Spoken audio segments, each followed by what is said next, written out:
UP में सियासी summer चल रहा है। तीसरे चरण में हर किसी की निगाहें करहल की सीट पर टिकी हुई थी, क्योंकि ये सीट सिर्फ तीसरे चरण की ही नहीं बल्कि यूपी विधानसभा चुनाव की सबसे हॉट सीट है। यहां से एक तरफ पूर्व सीएम अखिलेश यादव मैदान में थे, तो दूसरी ओर बीजेपी से केंद्रीय राज्य मंत्री एसपी सिंह बघेल। इस सीट पर भले ही मतदान हो चुका हो, लेकिन खेला अभी बाकी है। क्या है पूरा मामला, ये रिपोर्ट आप देखिए।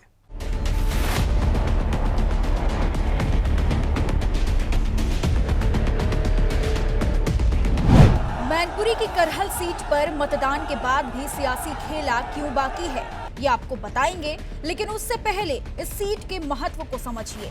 करहल सीट से पहली बार पूर्व सीएम अखिलेश यादव यूपी विधानसभा चुनाव के सियासी मैदान में उतरे।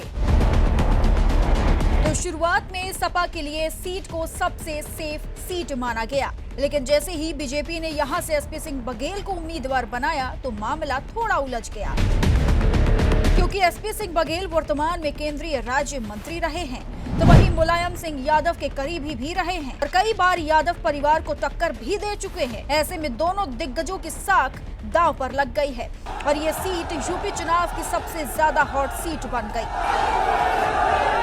इस सीट को जीतने के लिए दोनों दलों ने अपनी पूरी ताकत लगाई। एक तरफ सत्ताधारी दल की तरफ से प्रधानमंत्री मोदी को छोड़कर केंद्रीय गृह मंत्री अमित शाह और योगी आदित्यनाथ समेत कई बड़े नेताओं ने अखिलेश यादव की घेराबंदी के लिए पूरा जोर लगाया। तो वहीं अखिलेश यादव की जीत सुनिश्चित करने के लिए परिवार के कई बड़े चेहरों ने क्षेत्र में डेरा डाले रखा। और आखिर में सपा प्रमुख अखिलेश यादव, सपा संरक्षक मुलायम सिंह यादव और चाचा शिवपाल सिंह यादव एक साथ नजर आए और करहल की जनता का ये भ्रम भी दूर करने की कोशिश की गई कि परिवार में सब कुछ ठीक नहीं है।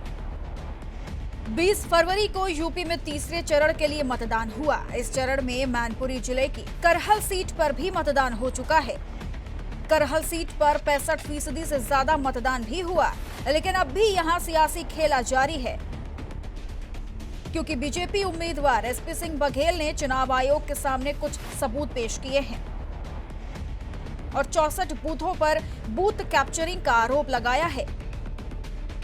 बूथ संख्या 110 पर बूथ कैप्चरिंग का वीडियो भी जारी किया है। चुनाव आयोग से एक बार फिर से मतदान करवाने की मांग की गई है।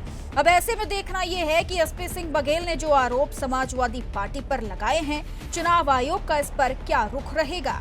देखना ये भी होगा कि एसपी सिंह बघेल और अखिलेश के बीच शहमात का ये खेल कौन जीतेगा। लेकिन उससे पहले ये तो साफ है कि मुकाबला किसी के लिए भी आसान नहीं है। Bureau report, R9 news.